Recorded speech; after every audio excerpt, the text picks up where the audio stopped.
everyone, thank you for your company this early morning. It's nearly 1 a.m.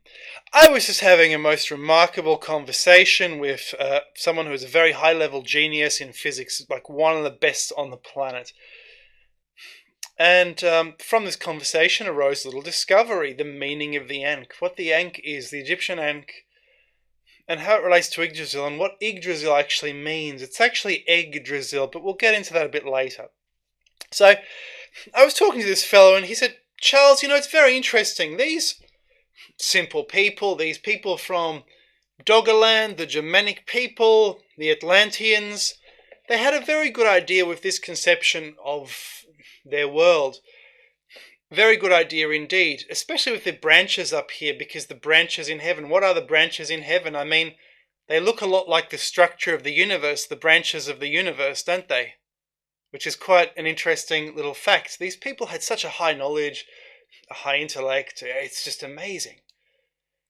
And of course, we were getting into some very interesting facts. So, at least from a psychological perspective, the geocentrists had a very interesting idea, because my friend pointed out that here we have a node with electricity there and electricity there, but and both areas are infinitely distant from each other, and from us.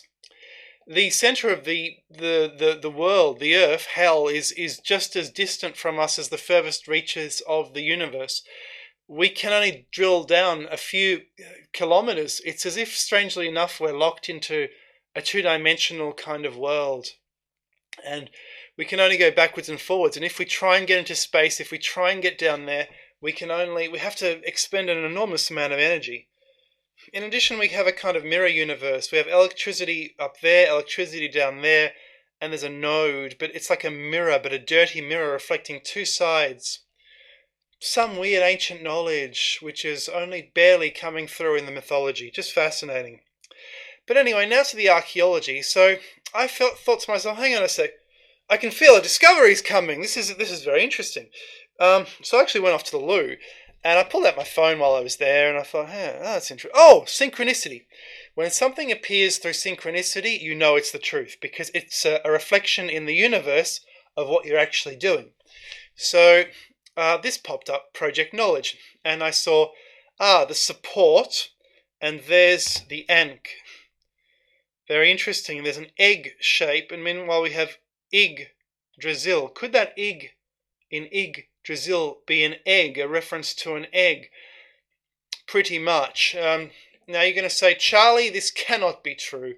For I have looked up EGG-Drasyil, and it says quite clearly on Google that the generally accepted meaning of Old Norse EGG-Drasyil is Odin's horse, meaning gallows. This interpretation comes about because Drasyil means horse, and Eger is one of Odin's many names. The poetic Ether poem, Havamal, describes how Odin sacrificed himself by hanging from a tree, making this tree Odin's gallows. Right, forget that. Let's just look at the word. That's how you get the etymology. So, it says here that, borrowed from Old Norse, EGG-Drasyil, commonly accepted as being composed Eger, terrible, and Drasyil, steed. So suddenly it's not Odin anymore, but terrible steed. So, obviously, the experts themselves cannot agree with each other. Very interesting. So we can interpose here and make another suggestion. There is no R in there, it's just egg by itself. It's egg, literally egg. EGG-Drasyil. And of course, we now know from our previous video that the ancient English seem to have founded ancient Egypt. All the words are so similar to the ancient Egyptian gods, the initial hierarchy. So here we have steed comes from daer, to hold, to support. What this word is, it's a da, to give, da, or it's do, just do it, which means just give it your all, just give it.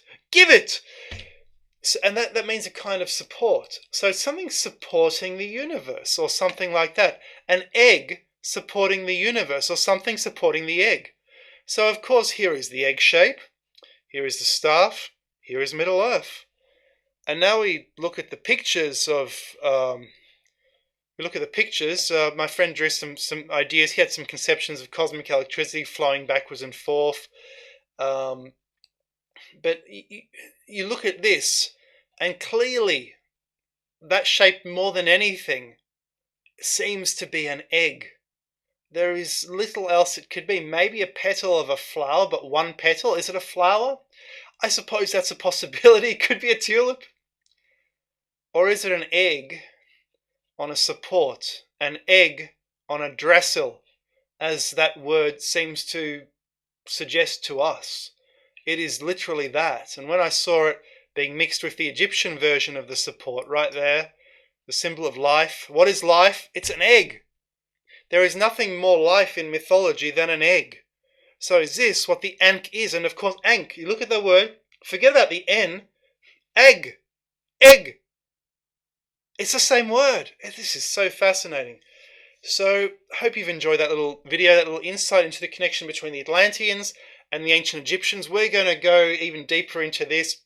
I've got some linguistic connections with the Minoan world and ancient Atlantis. Very interesting stuff coming up. I haven't been making videos for a while. I've just been sort of, doing things. Yeah, doing things. Anyway, guys, have a good one. Have the best one ever, whatever that one is. And catch you later, guys. See ya.